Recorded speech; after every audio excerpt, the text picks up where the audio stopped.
Welcome to the Head Shepherd Podcast. I'm your host, Mark Ferguson, CEO at Next and Agri International, where we help livestock managers get the best out of their stock. Before we get started, a big thanks to our three fantastic sponsors.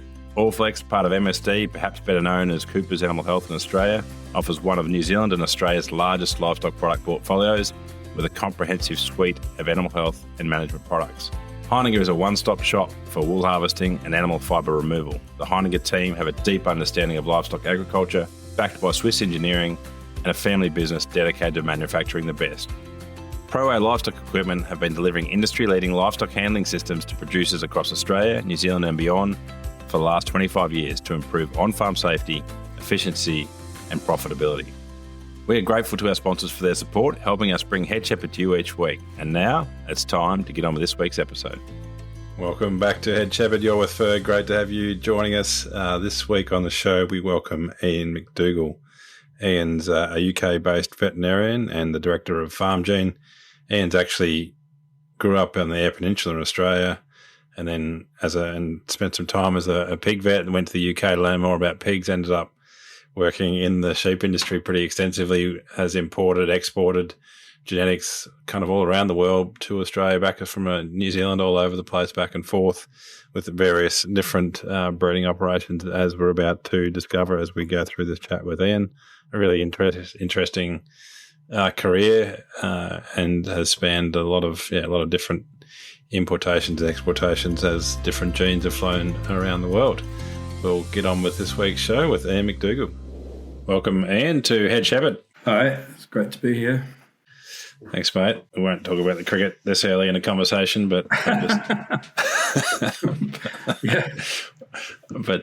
just had to tear myself away from the ashes to come and do this interview. So, anyway, you probably haven't caught up on what's happened overnight. But I always have the news on my phone, so I take a very keen interest in the cricket. Excellent. I've been through all the bad times when Australia was dropped. The Alan Border years when he was the only one who knew which end of the bat to hang on to, and they were thrashed for years and years. So you got to, if you take it, you can give it, I guess. But that's fair. That's right. Yeah. No, excellent. And you've built a career out of moving sheep around different hemispheres, really. But I guess maybe we'll just start at the beginning. Just talk us through sort of how you ended up where you are, and then we'll go in depth into parts of it as we go through the interview. But maybe just talk through your sort of start and where you're at. I grew up on a farm on Eyre Peninsula. My father, for some reason, bought 2,000 acres of virgin bush in the middle of Eyre Peninsula, and in the late 60s. So we cleared that, and it was mostly barley and sheep. Really, we tried a few other things, and we weren't very good farmers, but it was interesting. And times were tough because the soil wasn't very fertile. Merino is very susceptible to cobalt deficiency, and that soil didn't really have any trace elements because virgin mallee bush, quite sandy.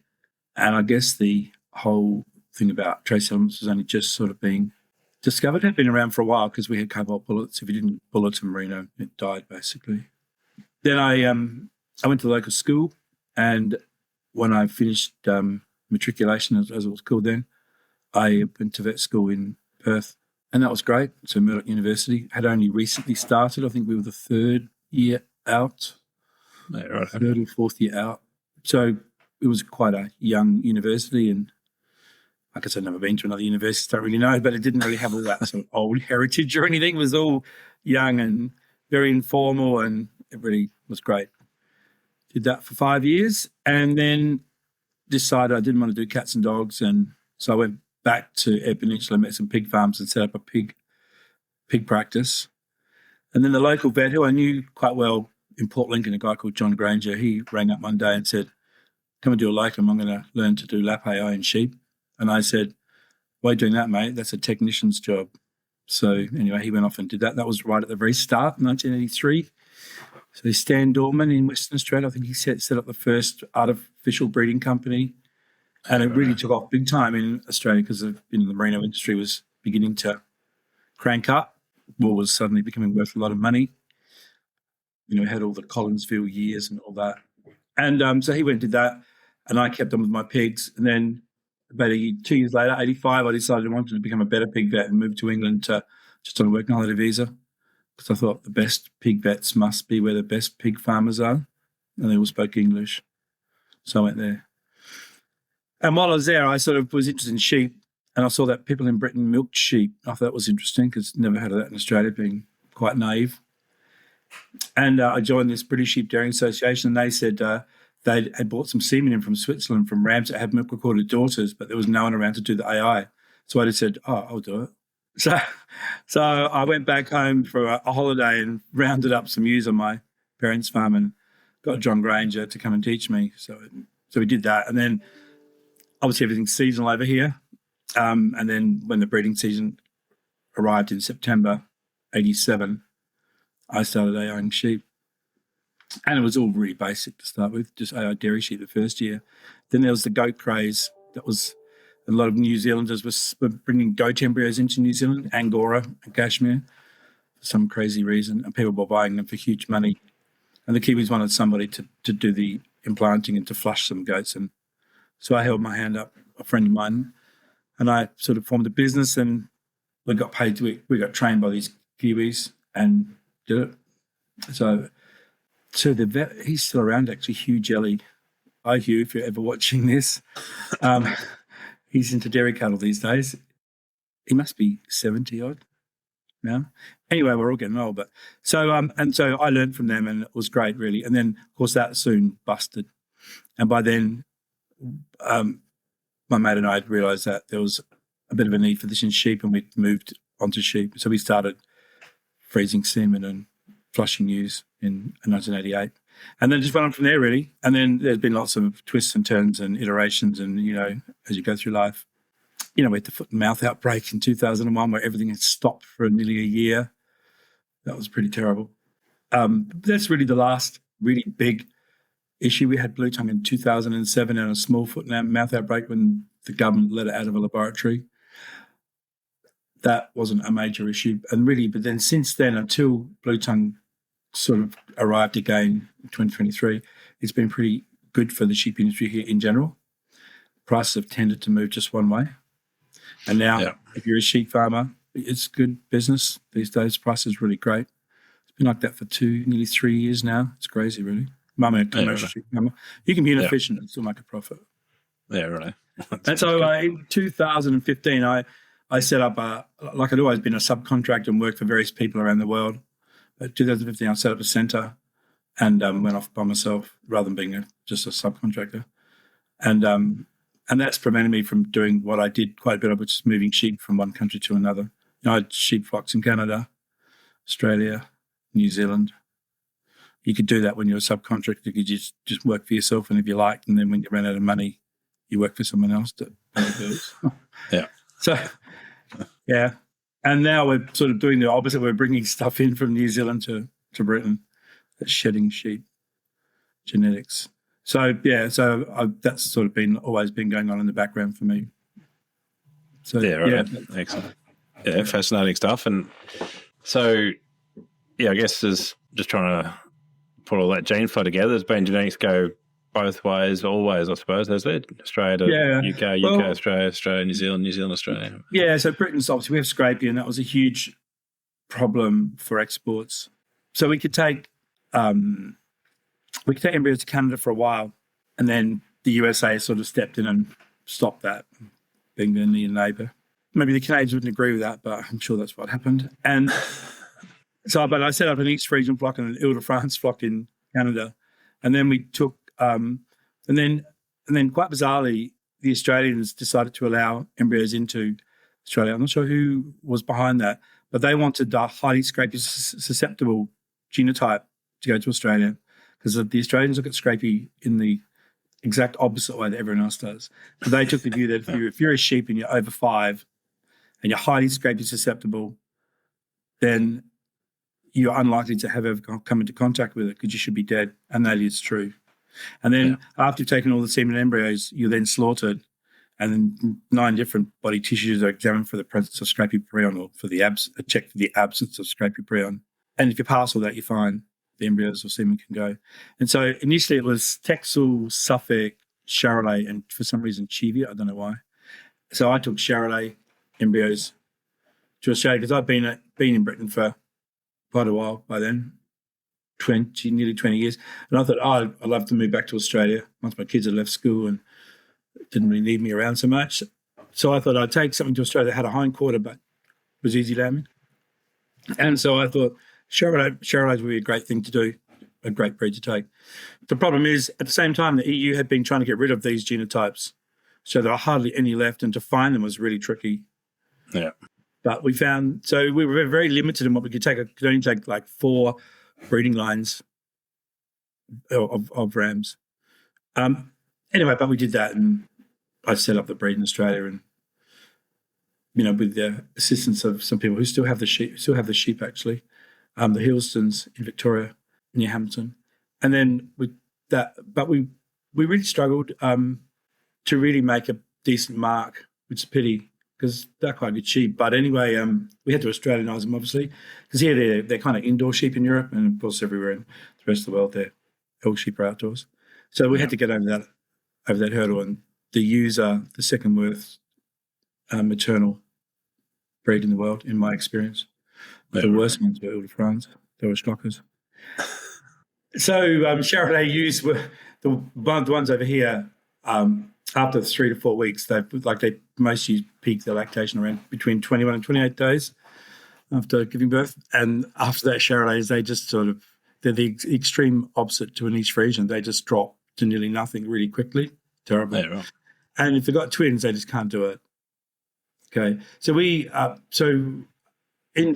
took Charolais to New Zealand, we upgraded through Coopworths and Romtex, just New Zealand maternal sheep, to get rid of that, and that was really good. That definitely sorted that out. And then I took them to New Zealand in 2010. A guy called Murray Roloff took embryos a little bit earlier, a year or two earlier, and so I set up a flock and he set up a flock, and then we got a few other flocks established, and they upgraded through Pole Dorsets and various things to get rid of those bad traits. Then in 2016, we could bring more genetics in direct from Britain, and I couldn't believe that the New Zealand government was going to allow sheep embryos and semen to come into New Zealand from Britain. I just could never believe that. I still find it interesting, actually. But the New Zealand government wanted to go sheep milking, and I think that was the reason that drove it. That's another reason why I set my centre up in 2015, was to service that market. So, but we took more Charolais genetics to New Zealand, and then introducing British Charolais genetics to our limited gene pool, New Zealand Charolais. We bought all the bad British traits, in which we had then to turn and get rid of again, like bad feet. And anyway, that's sheep farming for you, but it was a hard job. But then I've moved that flock to the North Island and had that sheep with a guy called Scott Linklater, and he's an extremely good farmer. So between the two of us, we had about 500 ewes for a while. We did try and really sort them out. Yeah, so that was quite tricky. But anyway, and he still got them too. So, but they never really took off, which was quite sad. But hey ho, that's life. Yeah. There we go. Yeah. And then more recently, it's been shedding genetics, obviously, going both directions as well. Yeah. So I had Ile de France sheep in Victoria, not far from where my Charolais were, with a guy called Trevor Troth, and we were next door to a farm that had links to Eyre in New Zealand. So Eyre used to send Romneys over, and then Derek started buying farms in this area. And one day he met up with me, and he wanted some ET done on his sheep, and so we formed a relationship with I formed a relationship with Derek flushing his ewes. So, and that didn't go too bad. We had a couple of good years and one shocker, but in the end, we kind of worked out how to get embryos out of Romneys on a fairly reliable basis. And when Derek decided he wanted to set up some shedding genetics, he had a travelling global salesman, Pierre Simon, because Derek also had a franchise operation in Britain selling Romneys. And Pierre would be over helping them sell their Romney rams, and one day he was selling Romneys to a guy who had quite a few Romneys, but also had some Easy Cares. and the farmer called Hayden Woolley. So Hayden has a lot of shedding sheep now. He doesn't have many Romneys left, but everyone laughs at Hayden Woolley and he's got shedding sheep. But Hayden said to Pierre, look, you've got to come and look at these things. They're way better than your Romneys. And Pierre dismissed it for a couple of years. And then one day, 2022, he said, 2021, he said to Hayden, yeah, look, we want to buy some embryos from your sheep. So they set up a deal, and then Derek rang me up and said, Ian, we do this work. And so they ended up taking 500 embryos a year for 3 years. So we implanted them in 2022, 2023, and 2024 in New Zealand. And Pierre went around Britain and Northern Ireland buying sheep, and we took embryos from them and took them to New Zealand. And now they're making a go of it. So they were predominantly Easy Care, and in Britain we also have X-Liner. They're related, but still distinct. Different gene pools, but there is a bit of a crossover there. And so the X-Liner breed have been quite successful at selling semen into New Zealand.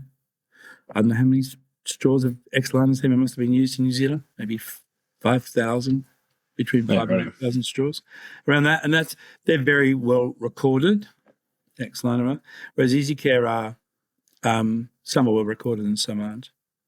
But I'd say Easy Care are tougher. We're both. Easy Care are tougher for sure. They're kind of like a Romney without wool, so they've got big rumens and they can live off poor quality pasture. They're quite good like that. But they're not high performance sheep because you can't have both. It's very difficult to be a sheep that when the going gets tough, you keep going, and then when the going's really good, you just go, you perform really well. That just doesn't happen, really. Yeah. Or not in my experience anyway. And then, I had Chardonnays in Ile-de-France, and Chardonnays, if you put Chardonnay cross lambs on red clover chicory, they'll reward you for the cost of that pasture. If you put Ile-de-France cross lambs on red clover chicory, you're just wasting your time. They won't grow. They don't reward you with ultra fast growth rate. Yeah. Whereas if you put them both on poor quality pasture, the Chardonnays will suffer, and the Ile-de-France will just, they won't suffer as much. I'll crack on with it. Yeah. Some sheep are just better at dealing with poor quality pasture. So we did that, and then at the same time, Hayden wanted to improve his shedders, and I was quite keen on the whole shedding thing. So we set up a business together. We called it Low Footprint Lamb. It's a name I stole from Matt Kelly. Sorry, Matt, but we're not in competition with Matt at all because we can't export to Australia. And actually, I have bought semen from him in the past too. But there's another story about Australian genetics that we don't really go for them anymore because they're not really suited to this country. It's not their fault. They don't have foot rot, and we do. And you get Australian genetics into Britain, and their feet just fall to pieces. So we called it Low Footprint Lamb, and we then wanted to improve the gene pool, widen the gene pool here. So we started flying in rams from New Zealand because, crazy as it might seem, we can bring in live sheep from New Zealand, but we can't bring in semen or embryos. We can bring in semen embryos from Australia, but we can't bring in live sheep. There's no sense to anything. So we fly live sheep in, costs about $7,000, $8,000 a sheep to fly them in. So you hope they don't die. They've all done reasonably well. I think they've all, we bought about 13 rams in over 4 years. And the trouble is they have to be ARR genotype, so that's a problem as well. Our gene pool is really small that we can select from. So that's a problem. But anyway, we've been doing that, and then this year we took the decision to DNA parentage our flock. We've just completed that this year. We're on SIL. We put 2 years worth of data onto SIL, and now we're just trying to sort everything out. So that's where we are with our sheep, and that's an interesting project. I guess from never wanting to do lap AI to doing a whole heap of artificial breeding flat out all the time. Has there been much innovation, much change in the last little while? Are we still using the same techniques, or are you always evolving how it's working? Yeah, that's interesting. I always think of this. We have changed the small things, but the basics haven't really changed. Like when we started in 1983, everyone used glass AI pipettes, and you pulled your own and all this, and now we don't. So that's a minor change. But the lap AI thing's been. We maybe use cedars more than we used to use a lot of sponges. We still use sponges here, actually, in some breeds. But, the cedar revolution arrived, and in the mid 20 teens. What has been a big change really has been the FSH for ET. So we now have access to an FSH that does superpopulate seasonal sheep, and that's a drug called Pluset, or medicine called Pluset, made in Spain, and that works well for sheep in Britain. And that arrived about 2007. So prior to that, it was quite tricky getting some sheep to superpopulate properly, especially Texels, because we didn't really have access to decent quality FSH. And really, since then, it's quite interesting when I think back, then the numbers of lambs born or registered by some of these breed societies, we still have breed societies in Britain. The percentage of these lambs that are ET lambs has gone through the roof. And I guess it peaked last year or the year before. So 2023 it would have peaked. And then for various reasons, it's come off a little bit, but there's still a lot of ET. And obviously, if you've been to Britain, you realise that the pedigree sheep breeding industry doesn't have much connection with real sheep farming. Even though the genes do manage to swim down into real sheep farming and cause lots of problems. But, people that breed pedigree sheep, it's a massive industry here. Not as big as it is in the US, but it's pretty big here. Those sheep are selected for traits that aren't really that relatable to commercial sheep farmers. But because sheep farming has been subsidised for 70 years, since 1947, when subsidies began, then that's enabled people to farm sheep in inefficient ways, and they haven't really been forced to change. And so they could go through this they could farm sheep in certain ways, and there was money, and then people could do ET because certain kinds of animals, because they looked a certain way, were worth lots of money, not because they performed, but they had their ears pricked in a certain way and their face looked like this. And there's a big emphasis on bodies here for terminal sires. So they're like that extreme muscling, but no one's too bothered if the animals can't walk properly, can't breathe properly, can't be born properly, all those issues that your average run-of-the-mill farmer just doesn't want in those sheep. But we produce lots and lots and lots of them for our clients, and they have lots of fun. And we're busily ruining the sheep industry. But so the FSH was a big change. We still do surgical collection, even though just in an hour and a half's time, we'll be myself and my other vet, girl called Ellie, we're teaching herself lap flushing. And I used to do it quite a few years ago, but I stopped because I thought it was too slow. But actually, it's not actually that difficult. So we're going to try and commercialise that in our business. And the reason is because it's less surgery on sheep, and I don't think it's very nice for sheep to be flushed continuously surgically. So we're doing that, and I think we did some recoveries yesterday, and we were getting like 80% recovery. So we had some easy care ewes, and we put embryos into them that we have lying around, and then we recovered the embryos using that flushing. Got between 75 and 85% of what we put in back. So we think if we can do that, then that's good enough for us. So if we can get good enough at that, which I think we will, then we will most likely push that a lot. So that'll be a massive change for us. So that will be a big change. As far as everything else, I'm just thinking semen freezing. We use a diluent. We mostly use Trilodil, and that's as our semen freezing diluent. That's been around for years. It's a really basic diluent, but works pretty well. Yeah, at Lap AI, we kind of do things the same as we have always done. We use Regulin a lot because our sheep are seasonal, and that's been around for quite a few years now. All our clients use it. So freezing embryos, we freeze them in glycerol, so that's nothing fancy, and we freeze them at a freezing rate that's been around for quite a few years. We don't do vitrification. That's tried, and I'm sure it can be very successful, but doesn't really suit our system. Whereas conventional freezing is a bit slower, but it gets good results. And I think in artificial breeding, if it ain't broke, you don't tend to want to fix it. Yeah, it's expensive to try and fix stuff. Yeah, we've tried many things, and if you've got access to your own sheep, you can do things and run trials and all the rest. But yeah, so we do the standard superovulation program, so it's eight injections over 4 days. There's a one shot. There's lots of things you can do, but we've tried many things, and that's tended to work the best So yeah. So are we seeing? I mean, you've got a unique position across Australia, New Zealand, UK, and all over the place where you've worked.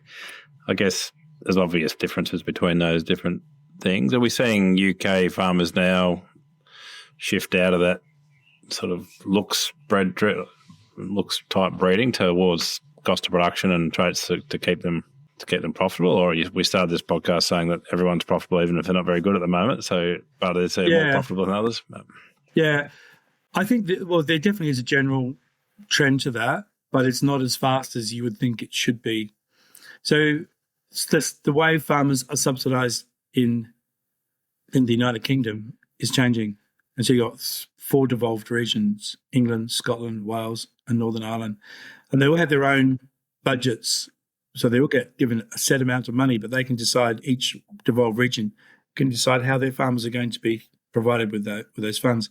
And in England, the government decided that farmers would not get the money just parachuted into their bank account like they used to. Prior to 2022, you just got every 6 months, your bank balance suddenly popped up as your subsidy check landed, and you could do with that money as you wished. And you didn't really have to do a lot to justify receiving it. And that's still the case in Wales and Northern Ireland and Scotland. Some farmers would argue with me about that. They've got to do certain things, but in general, it's just cash that's dropped into their bank.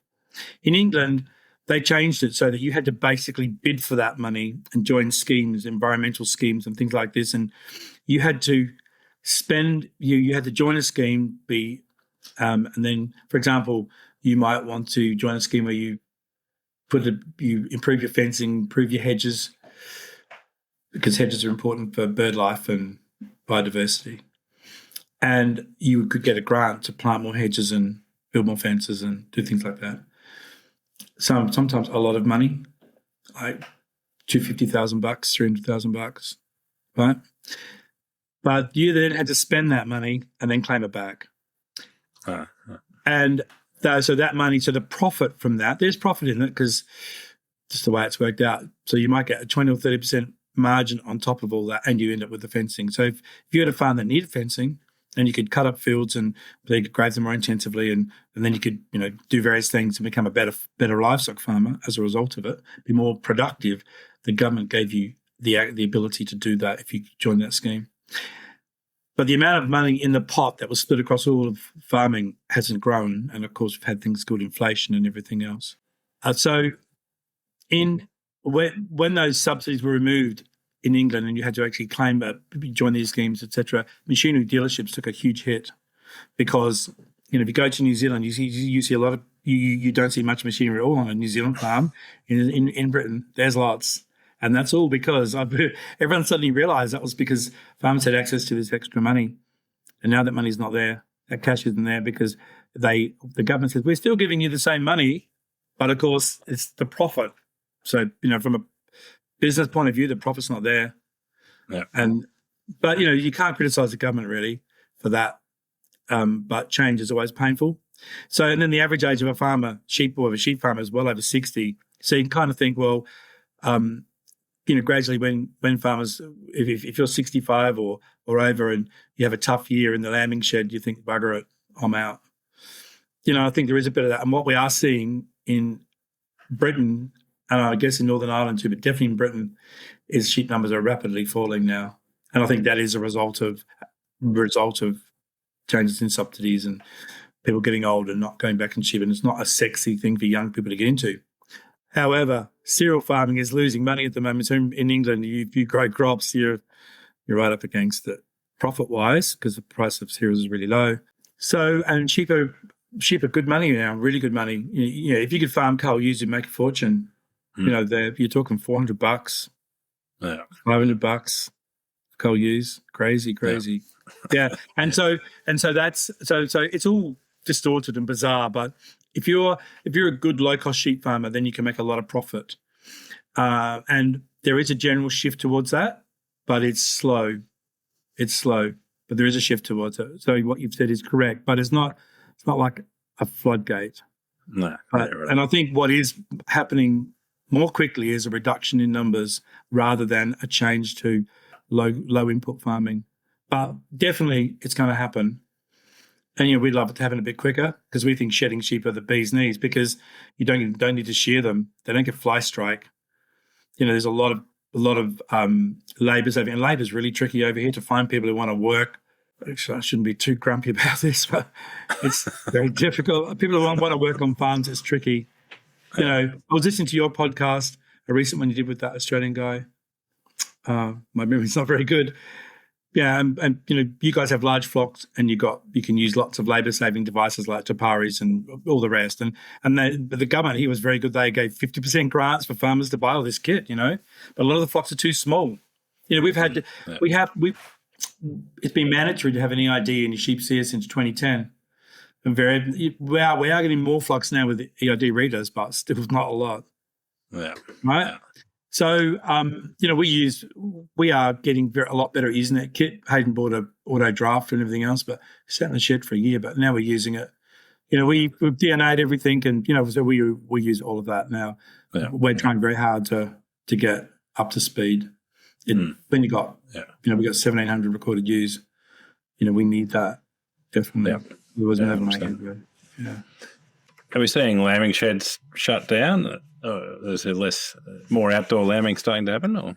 That's really a really interesting question because I was applying some embryos into someone's ewes the other day, and he said that sheep are worth so much money now that he lambs his outdoor sheep inside because he said if you drive around in the morning and you pick up, let's say you got an outdoor lambing mortality of 15, let's say 10 to 12% or 10 to 15%, and you can go move them indoors just for that lambing period and then chuck them out and reduce up to 5% or lower.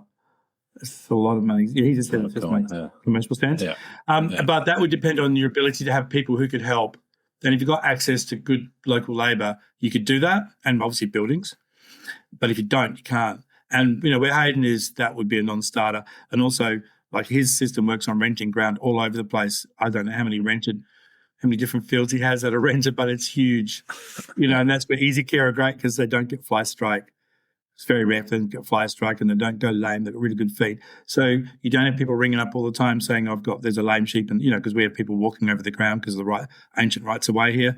We have people walking in, they're always ringing up the RSPC. If you've got a problem, you know about it straight away. So you've got to farm sheep that don't get problems. And Easy Care are really good for that, right? So that's another reason, but then they're cheap, but they're not high. They're not high production sheep, but they're low cost. And these days, I think people are realizing it's not topping the market. That's still a big thing for farmers to boast at the top of the market with their lambs because another bizarre thing is selling lambs live now is much more profitable than selling them direct because we've got a really big ethnic market here. And they pay, selling lambs to supermarkets is, if you can avoid that, then you want to avoid that. But, obviously that's where a fair bit of lamb's sold. But there's a very strong ethnic market now, and they buy through the live markets, and the prices can be very good. And they don't care how heavy the lambs are. So you can take lambs to heavyweights on routes over the winter and sell like 10, 11-month-old lambs dressing out at 24, 25 kilos. And the supermarkets aren't interested in that product. They tend to stop at 21s, maybe 22. That's about it here. So the whole sheep industry is kind of it's changed to what it was in that respect. And it makes selling rams now quite interesting because farmers, outdoor lambing people want sheep that don't need to be looked after, if you know what I mean. Don't get fly strike, don't go lame, lamb easily, rams get used pregnant. We want resilience to internal parasites. That's becoming very important now. So that's another big one. We're really trying to focus strongly on that. Yeah. So that's where we're at. And if you're chasing those things, then you'll always be able to sell your rams. Even people that lamb indoors still want those traits, to be fair, but they're much more important for outdoor lambing people and grass finishers. But, the price of cereals now is so low now. So finishing, you can even afford to fatten cull ewes now. It makes sense because the cull ewe price is so high. It's crazy. Really you should just get them going. But now people, if they've got somewhere feeding them, they'll stick them in a shed and put extra kilos on them because they think it makes economic sense because they're worth so much money. It's bizarre. Seriously bizarre. Yeah. Is there anywhere you work where the sheep industry isn't in decline? So I did some work in Iran in 2012, 2018, and that's a place where the government would like the sheep industry to really crank up, because obviously the wars in Iraq and Syria saw huge declines in livestock numbers. Sheep worth a lot of money. And when the live export ban from Australia comes into being, where's the Middle East going to get its sheep meat from? It's really important. And I think when the USSR fell to pieces in the 90s, a lot of those big sheep flocks disappeared. So I think there is areas through there, because a lot of that sort of Central and Eastern Europe would feed the Middle East. Okay, so there's rivers that go down. I always get these seas mixed up. The Black Sea down through the past Turkey into the Dardanelles and all the way down that way. If you're an Australian, New Zealand, you know all about that story. So I think there are areas there where sheep numbers will begin to increase, because that sheep meat's not coming from in the same form, the live form, because there's a proportion of the population that want them live. They don't all want the carcass. So I'd say there, for sure. Yeah. I guess throughout your career, you've spent a lot of time trying to match genetics across different environments. Like, imagine a sheep in Australia that you're going to drop in the UK. You've got to select the traits that will work there, and vice versa, and all over the place. Are there any particular methods you've used, or has that just been just a bit of gut feel? Or? Right. So when I took my Charolais to Australia, I was pretty naive, really, to put it mildly, and they took a lot of Australianising because they were maybe just a bit soft and all the rest. And then I bought Ile de France from South Africa to Australia, and I just didn't realise that South Africa farmed their sheep. I just thought South African farmers were like Australian farmers that just spoke a little bit different, but that's far from the truth. And when I went over there to select owners, I started to realise that they farm their sheep more like British people did down the sheep. The sheep are indoors a lot because there's four-legged predators and two-legged predators, and and those. So Ile de France, you'd think they'd be tough and all the rest, but they were terrible because these South Africans didn't cull them for small pelvis. They had big body fault problems, so they all got fly strike. And I guess they don't have Lucilia caprina in South Africa, so obviously as soon as 2011, we had a fly wave in February in the Western Districts of Victoria, and we killed 30% of our sheep. Anyone who's got fly strike, we just killed them body strike. And we realised, because the wool had a lot of that sort of swint in it, and there were lots of body faults, we killed them all because we knew that you couldn't sell sheep that got body strike. And we just realised there was a fault that the South Africans never had to cull for it. Anyway, so it's easy to think you know what you're doing, and then you finally get there and you realise that you don't. Okay, and so I bought some semen embryos. I have to be careful what I say here, but I'll be pretty straight about it. So not far from where I had my Ile de France near Haywood in Victoria, so a good friend of Trev's had some Aussie whites, and they graded up through Johnny Keeler's nudies. And Johnny Keeler's a pretty rough and tough sheep farmer. He's very well recorded, and he knows exactly what he's doing. And you think if the sheep can survive at Johnny's place, they're going to survive anywhere, right? Absolutely. And this woman had graded up through his sheep with these Aussie whites, and I looked at them and I thought, and Haywood's reasonably wet, and they stand in mud for a bit of the year. And so I bought some semen embryos from her and took them over here. And the upshot is they're all dead. We killed them all because they just went in the feeds, and they're just awful. And there's a few reasons for that. You don't have full rot's not very common in Australia, and it's very common here, and it's common in New Zealand. And so the feet have never developed. The sheep have never naturally selected themselves for a resilience to full rot. So when they came here, they were all fine until they got to about 12, 14 weeks of age, and then they all just gradually had problems. And we don't want sheep that get lame, so we just killed them. No point treating them. Well, we had to treat them so we could kill them, but we killed them all. And then they just went. And then one day we looked around, there's none left. Crossbreds, the Easy Care Cross, yeah, about 30% of those are pretty good. We never had to worry with them, and we have some of them lying around. But so that was something drastically wrong. So that is an issue, and you can't blame the sheep for that. It's just the fact that they haven't been exposed that way. We bring sheep in from New Zealand, and they can stand in. So we had a period in 2023 where it rained continuously for, I think, every day for 8 months, and all over the winter the sheep are on roots, and which is fine, but they were standing in mud, right? So British sheep we killed, not many Easy Cares, but anything that wasn't like an Easy Care or Romney went lame, and we killed them. And the New Zealand sheep, not one even got lame, and they were standing in mud every day, every night for 3 months, 4 months, because on roots there's a lot of mud, and their feet never gave up. So that's a really, really big thing. So we find bringing sheep in from New Zealand is absolutely fine, and I don't think there's been too many issues with Easy Cares going to New Zealand from that perspective. So another farmer in the North Island, Peter Foss, he's imported, not the numbers that we're aware we have, but he's imported maybe 400 embryos of various, some X-line and some Easy Care, and he's gradually taking the wool off his Romneys, because obviously the facial eczema is a big problem, and so you're not just going to swap sheep over. And that's a big problem, taking sheep from Britain into New Zealand now is facial eczema tolerance. Yeah. And, because we don't have facial eczema here, so those sheep get to New Zealand and they're highly intolerant. And that's a big problem. So that limits, otherwise I think we could just open the floodgates and take lots of genetics to New Zealand, but we can't because of that. And that's going to spread further south. So there's things like facial eczema, things like foot rot, just really basic things actually. Yeah.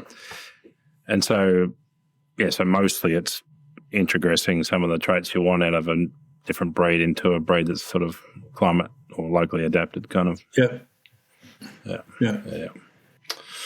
Awesome. What's next in the journey? What's any planned, or just continue to really crank up these shedding sheep and sell a lot of rams? Well, I'm getting to that stage of life where you shouldn't really be trying too many really big new projects. The shedding sheep thing. Okay, so we're into the methane thing a little bit. We've been using the pack chambers for 3 years. We've got a grant to try and accelerate the rate of genetic gain, but I listened to one of your podcasts. I think you had it at number 7 on your list. I think it's most likely correct. But there might be, so for example, in Denmark, there's lots of solar farms now, and it might be pretty sexy for someone to put low methane sheep into a solar farm, that kind of thing. So it's very niche, so there's that. So, but that really, look, we definitely need to focus on a few more things than methane, but we have a sub flock within our flock and now we on still, so we've got methane EBVs for what it's worth. Yeah, cool. But so that's, if we can get some of these solar farms, because there's a lot of corporate involvement in some of these farms, if we can get them to buy into this idea, and there's a lot of talking, but so far there's not been any action. And also a lot of the solar companies, they rent or they lease the ground for 30 years, but they're not too interested in what happens to they just want the grass controlled so it doesn't grow over the panels. Yeah. A lot of the old farms weren't set up to have livestock because the panels are too low to the ground and sheep hurt themselves getting underneath and various things. But I think there are countries where there will be the possibility to do that. So that's one thing we're sort of ticking around in the background. But for me, it's really just, with sheep breeding, you never get to where you want to get to because you go in that direction. Then suddenly your goalposts have been moved somewhere else. We just need to do the basics. We want our sheep to be more productive and to be really, really resilient to worms, because that's going to be a big, big thing. So that for us is, if we can achieve that, if we can make huge steps into that, we'll be extremely happy. And when we get enough data into SIL, we can really identify our bad animals and our good ones and start to really up the rate of genetic gain. That would be great as well. So I think that's going to keep us busy for a while. As far as artificial breeding is concerned, the industry here is going through a bit of a phase where, because of the changing in subsidies, the general, we're not flushing as many pedigree users as we would have in the past. But I think that's slightly distorted by the pandemic, the bounce back loans. The government gave people $50,000 1% interest repayable over 10 years. So if you're a farmer who liked having pedigree sheep as a hobby, you took that 50 grand and spent it, and then you bought ewes, and the price of those ewes was high because everyone wanted them, and then we had to do lots of ET. So 2020, 2021, 2022, and 2023, we did huge amounts of work, and now they've got to pay that money back, and things have changed. So I think the business had that artificial injection of funds, which will never happen again, not in my lifetime anyway, and that wasn't really due to a trend. It was just due to the fact that the government gave them 50 grand to spend, and that's produced that bubble. So what we need to do now is, if we can get our non-surgical flushing really honed and get really good at it, that'll be great. We've got 150 kilo ewes to contend with these days, which is totally ridiculous. I think and you do surgery on those, and it's not good for them. There's a lot of weight, and you don't put a cow on her back and do a midline. We don't do midline, but you don't do an incision or abdomen and do things to her, because there's so much. It's just making the physical mechanics of that is ridiculous. So if we can change the non-surgical embryo recovery. The big thing for artificial breeding in sheep is IVF, obviously. Australia had GIVIT, or South Australia, SAGRIC, had GIVIT for years and years. And, some people made a success of that. But it hasn't really set the world alight because of cost, because the results have been a bit up and down. And so our opposition have a grant for IVF. And, we hear rumours, but even IVF in cattle in Britain isn't huge. It's been carried out, but there's still plenty of conventional flushing. And the people who really should be using artificial breeding in Britain in the sheep industry, the people who breed New Zealand-style sheep, don't, because it's expensive and it can't really be justified. And I even find it hard to justify just doing it for fun on my sheep, because and I can do it for very cheaply if I just decide just to charge the business the medicines, and not the labour. And then of course nobody wants to load the sheep into cradles anyway. We don't want to load 300 sheep into cradles today. Just cut the ram out, please. You know what I mean? Yeah. So that's a problem. And unless there was, like, if the government mandated something to do with methane, which it's not going to do, but if they did, then so the last time we had a situation where artificial breeding was not just for breeding pretty sheep was when the European community decided to get rid of the VRQ allele out of the sheep industry, so to breed sheep that were scrapie resistant. And a lot of sheep carrying the VRQ allele were culled. And so there was a lot of semen, because the government was mandating these sheep get killed, they had to freeze semen from them in case the VRQ allele was connected with other traits, which it turned out not to be. But there was a big shift to breeding ARR, so ARR homozygous sheep that was resistant to scrapie, and so that drove a lot of AI, for example. But there's not a lot of recorded sheep in Britain. There are breeding programs, and it sounds pretty sexy, but the numbers, there's not many flocks that are properly recorded. Okay, so. And then genomics, they've got genomics in terminal size, and I don't really think that's required. You really want genomics in maternal size, but the whole concept of maternal size in Britain in the traditional sheep industry doesn't really exist, because it's indoor lambing and lots of worming and this kind of thing, small flocks, lots of labour. So there's no, because you think that'd be great. And then the use of sex semen, we've all used a little bit of sex semen, because Cogent, one of the cattle breeding companies here, they would stay sex ram semen occasionally. We had we had really good results with a Romney flock. That was one that Derek was involved in. 2021, I think we got 70% over 500 Romneys. But since then, the results haven't been that good, and I think it's just the way the process has been used. So if we could get good results for sex semen, especially if we could use it in embryo transfer, and we've tried that many times and it's been remarkably unsuccessful, then I think that would make some big changes. So if sex semen became mainstream and not too expensive, and it actually worked, then I think I'd be using it in my flock. We would definitely use sex semen, boys. Y chromosome, male sperm for terminals, and we could do loads of things. It'd be great, but that doesn't work very well. So I'd say if something's going to change dramatically, it would be that. I don't think the IVF thing is going to be huge because the cost will be too high. And who's going to set up an IVF lab that is dependent on two wealthy people bidding over a pretty sheep? That's not.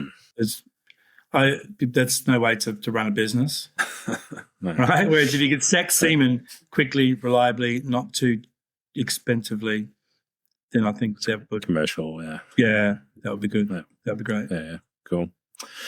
Awesome, man. Fascinating to hear that story and all the things you've been up to. We better wrap it up. We're getting close to the hour. There's a couple of questions I normally ask, and I'm hoping you've listened to a couple of head shepherds so you know what they are. But one is, who's the best human you've had the opportunity to learn from? Yeah, I have heard these and I've thought about them. And so I've sort of had not really two careers, but, I've got my artificial breeding business and then the sheep farming. From a sheep farming point of view, I've been involved with lots of people around the world, and there's no doubt Kiwi sheep farmers are the best in my experience. And so Scott Linklater, I learned a lot from him as just sheep farming. He farms near Fielding, near Palmerston North, and it's God's gift for grass and everything, really, to be honest. It's an amazing place to be able to farm. Yeah. But land's expensive, and just because it's good, it doesn't mean that you can sit back and not be good yourself. And he's just extremely good. So he had all we were EID'd and had the auto drafter and loads of things, because he's very tech orientated and just a good farmer, grazing all his crops. He would say, well, I've got that. He had stuff called red wheat, so I'm not really big into cereals, but he was grazing his cereals, and you can see, I'm earning this extra amount of money per hectare by grazing and putting on so many kilos of carcass, which a lot of people weren't doing, and that's not done much in Britain. That should be done a lot more here. Okay, and there's lots of other reasons to do it as well, not just from that point of view. So, so I've learned a lot from him, and that's been good because when I formed this partnership with farmers, I just sort of thought they do the farming, I do the genetics, but I realised to my cost that wasn't always the right way to go about it. But with Scott, I learned a lot from him. He's very, very good. Yeah. So from the sheep farm point of view, from the artificial breeding, I worked as a subcontractor around the world, and I did a lot of work for Genstock WA, and they ran an on-centre ET business. And Craig, who sadly died a couple of years ago, made a lot of money out of that when all the South African breeds came in. But it's just the organisation and all that. And so I sort of copied that system over here and did it here, and it was good for me too. So there's those two people learn a lot from. Yeah. Okay, awesome. Right, and the last question is, what's the last thing you changed your mind about? Yeah, well, obviously, for me, it's the non-surgical flushing. So, we could, being a vet, you're so in tune just to do that surgery. It's so easy, but now it's time to change. So, I really want to push that. I've toyed with the idea for many years, but I've never really decided to make the jump. But now I've got this young vet who's really keen as well, and we're really keen. Like I said yesterday, we got some really good recoveries, so we're thinking we're going to do it. So I think next Monday is going to be our first commercial program. We've got some embryos to flush for export, so we're going to use the non-surgical recovery on those and see how we get on. So so that's definitely my change my mind about that. We definitely need to make it a success, just for the sheep's sake, if nothing else. Yeah, I'm pretty excited about it from the sheep's sake. Yeah. Yeah, absolutely. Oh, absolutely. Yeah. So technically it's not hugely difficult, but we want to make it so it's really good. There's a lot of things we can do to make it really good. Yeah. So that's perfect. That's good. Excellent. Thanks, mate. Great to have a chat. Great to hear your stories. And you've obviously a wealth of information and been around and seen a lot of things, which is awesome. And thanks very much for sharing them today. No problems. No, been good to have a chat. Really appreciate it. No worries. I would listen to your podcast fairly often. We do a bit of driving. It's nice to. You talk to some incredibly interesting people. It's great. I do. Yeah. It's really quite lucky. Yeah. Excellent. Thanks, mate. Good to chat. Thanks for listening, and thanks again to our three fantastic sponsors. Eyre, who are proud world leaders in the manufacturing and supply of professional sheep shearing and clipping equipment. Allflex Livestock Intelligence, part of MSD Animal Health, offer an extensive livestock product portfolio focused on animal health management, all backed up by exceptional service. ProWay Livestock Equipment offer turnkey solutions from design through to professional installation and specialise in facilities that are tailored to your specific operation for all livestock species. We thank these three great companies for their ongoing support of the Head Shepherd podcast.